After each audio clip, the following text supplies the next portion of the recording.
Welcome back, and in today's video, I'd like to discuss a topic that I get asked all the time, and that is how difficult are the trades? How dirty do you get? How dangerous is it?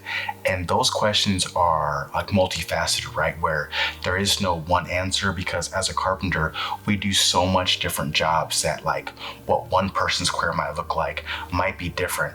But for the most part, you're gonna see there are some commonalities between all of the carpenter trades and all of the carpenter fields, where you are gonna have sometimes where it's going to be difficult and there's going to be hard work. There might be long hours. There may be a lot of overtime.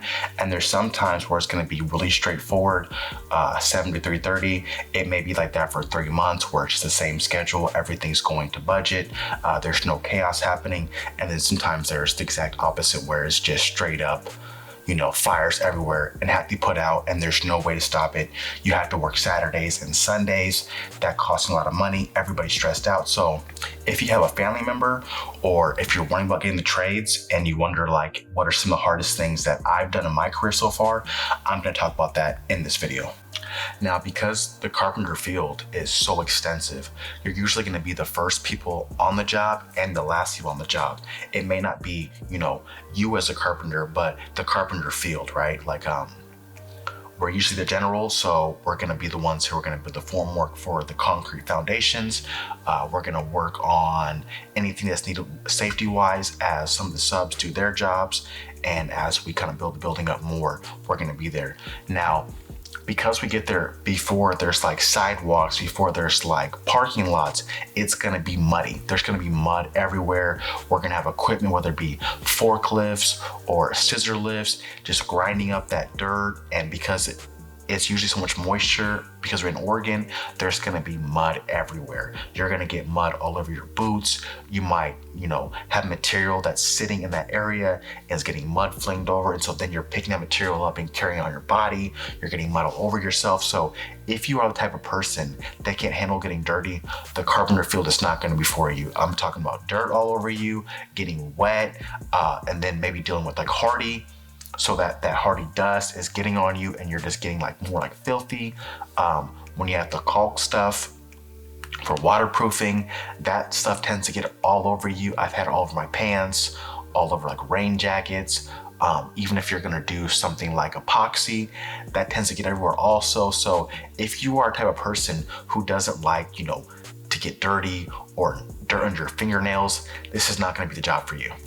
For one of the most difficult jobs that I was a part of, I got a call from my manpower guy from our company, and he told me, hey, I need you on a job and it's gonna be awful. It's gonna be shit work. It's gonna be difficult. Can you do it? And I think that's the difference between people who stay on for a company for a long time and those who kind of get shuffled, from different companies over and over again because they're not willing to do the hard things when they're called upon. So he told me it's hard work, and I said, thanks for the heads up. I'm down. I'll do whatever it takes. So I went to the location, and it was a seismic upgrade for a 108-year-old building, and it was an elementary school. And because of that, school renovations, you only have so much time to do like a major, like how much people there, how much of work getting done, because some are so short because obviously the kids are still going to be in class. So there's a lot of work that has to get done really fast. So we had a small skeleton crew to kind of start everything off, and we had to do the majority of the work in the beginning. And because school was still in session, where we weren't allowed to use power tools. So we had to go under the school, and there was about 4'8" worth of clearance in between the joists. And because of that, you never really could stand up straight. You never really could stretch your back out. It was a lot of like digging. We had some roto hammers with a shovel bit attachment, and we were breaking the dirt up. But after 7 o'clock, 7:30, once the kids got there, we no longer were allowed to use power tools because the sound of those power tools would overpower the teachers when they talk. So we had to go back to using a pickaxe on some real rudimentary, like back in the day type thing. So we really got to feel for what it looked like when the older generation had to do these jobs. So we're digging these trenches, so we put the formwork in there, and man, was that work hard. I did that for about 2 months, and it was difficult work. But one of the bright sides of that job was it wasn't going to be forever. It didn't last forever. It was a time and a phase, and I got through it. And after that, you kind of realize that even the hardest jobs you do, you're going to get past it. You know what I mean? And so you kind of have to get past that phase of the sucking and it being difficult where you don't want to go and work, you want to call in sick. But if you push through and you build that grit in yourself and that determination, you become so much more like hardened. And so then smaller things that used to irritate you, you can kind of look back on and say, you know what? That is difficult, but I've done way harder for way less. And I've done a lot harder work that was like more labor intensive, and this isn't anything compared to that. So I think that was one of the main benefits of that job. It gave me a perspective of, I've done a lot of work that was like, I thought was difficult back in the day. But then when I did that, that was that was the next level. You know what I mean? One of the jobs that I perceived, or should I say task I did on a job that I perceived as dangerous, but looking back on it now, it really isn't that dangerous. It's just more like scary because it's high in like heights, you know what I'm saying? Was I had to clean up the podiums inside of the elevator core so that they could fly the elevator core up to the next level. And because you have to, put your safety harness on and climb inside and sweep everything off and get the debris, as we strip the levels, sometimes things get inside of the elevator core on those podiums like plywood, 2x4s, lots of huge chunks of concrete that potentially could, fall on somebody if they were working inside of there. Like say they were like cleaning up some of the slurry or, chipping some of the stuff inside of there. We have to make sure you're constantly cleaning that out because you never know what could happen. We had somebody who had a piece of plywood bounce off of a floor level, landed in the elevator core, and they were working inside of the elevator core, and it smacked him in the back of the head and damn near paralyzed him. So it's important to always keep that stuff clean and always make sure that nothing's really building up inside of there, even though that's not how that incident happened. But these things can happen if you're not cleaning. So that was a job where you're looking down and you see like how far it is, and that is scary. But when you have all your harnesses on properly and you have the proper yo-yos, it's really fairly safe, you know what I mean? So that's something that looked dangerous, but really was actually not that dangerous at all. Another job that I did out of school that was like kind of out of a carpenter's purview for the most part, you wouldn't think, hey, we have to work and do these kind of things, was we had to set 90 steel metal against a wall for the brick masons, right? And that seems like a pretty average job, you know what I mean? We would get on the boom lifts, and that's like a lift where you have an elevated platform. You probably seen them on the side of the road, and we were taking the beams up in the air, and we were going to attach them to a wall, and we were going to anchor them in with these huge screws, right? With Titans, they call them. But in this wall, there was a lot of bees inside, and they had nested in there for, I think, probably months after we had removed the face of this wall. And so now we were thinking, like, how do we get this steel put up? We have a time schedule. The exterminator said he's going to come out at this time, and he didn't get the bees, removed. And so they pretty much asked us, like, can you set the steel? We need it done by this weekend. This is a Friday. And so we're like, yep, let's do it. So we had to, just get up on the lifts. We had to spray the bees with some kind of like raids type thing, but all that really did was agitate them. So again, it's not something that's easy, but we just had to do it. You know what I mean? So we jumped in there, we got the beams, we started setting them, we're making sure that everything's level. We already chalk lined everything, so we're not, now we're putting in the Titans inside the wall, and the bees were going nuts. And it's kind of hard, even if you know that they're honeybees, they weren't wasps. It's hard when they're starting to land on you and you're kind of freaking out still. So that was one of the more dangerous, because not because of the bees per se, but because you're holding, it was the 200-pound L-shaped metal, but also we didn't want to drop it on anybody. So that was one of the more difficult and dangerous parts of the job. Also, is just the trying to, not be nervous around the bees, but also do your job adequately where you're not endangering someone else. As an apprentice, I was probably a second term, maybe third term, and this was probably one of the craziest things I've ever done on a job. This kind of combines the dangerous and the dirty. We were on the last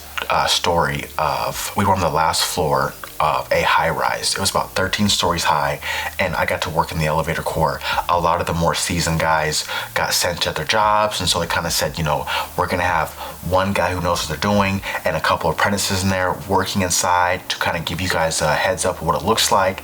And so it kind of prepping us with a different job title than I was used to. I was excited for the new task, and so we set the whole core up. Everything went well.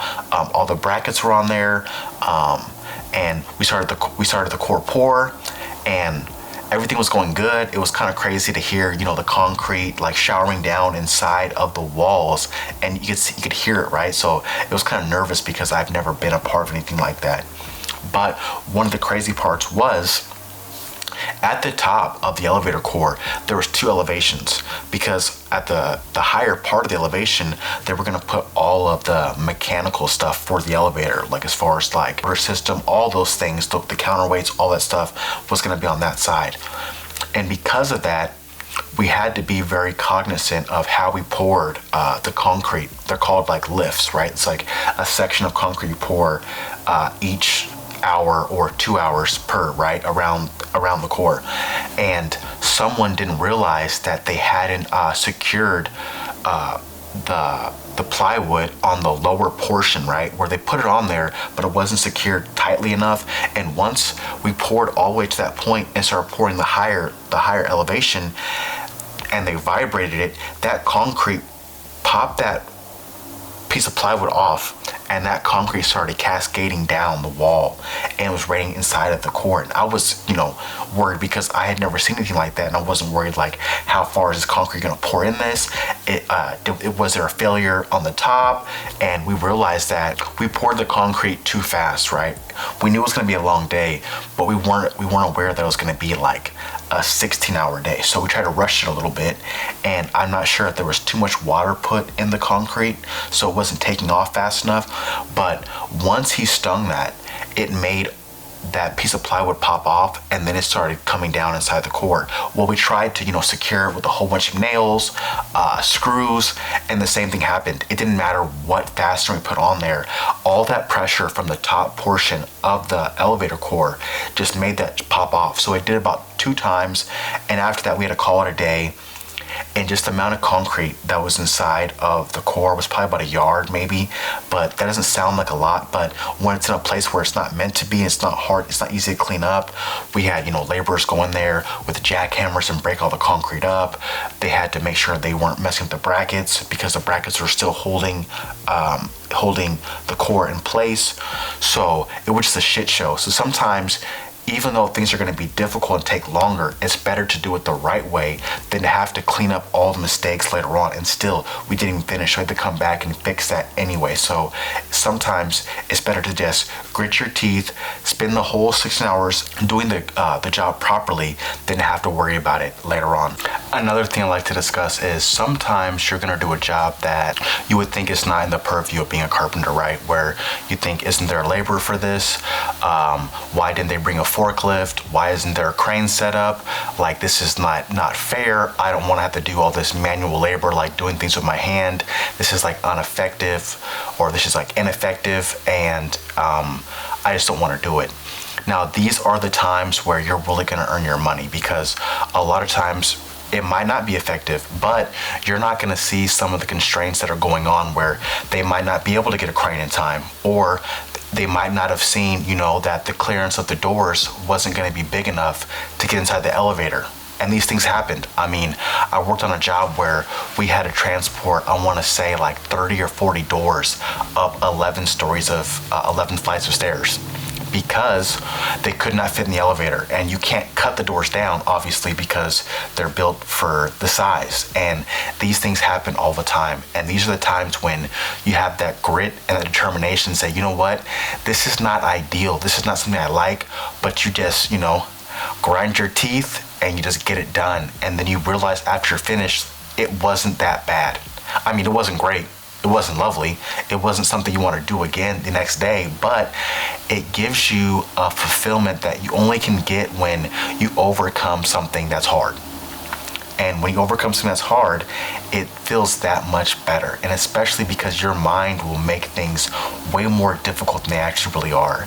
And I think if you take it as like a blessing, this might sound absolutely ridiculous, but sometimes these harder things give you a perspective of how easy you have it sometimes, or it gives you a perspective of, okay, this was hard today, but tomorrow it's not going to be this difficult.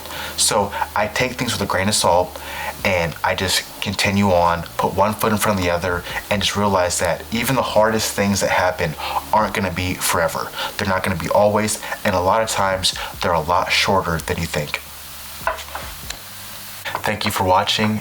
Please like and subscribe. If you have any ideas or if you have any critiques, please place them in the comment section. Let's start the conversation. I want to put out more content about the trades. Again, I want to demystify. I want to make it easier for people who are thinking about the trades, changing their career choice to joining. So that's what I'm going to do. I'm going to put out more content like that. I'm going to put out some tool reviews, just trying to grow the channel into different aspects, but also I do want to continue the political conversations and, philosophical stuff. So I'm going to put more videos like that also. So again, thank you guys for watching, and I appreciate you guys.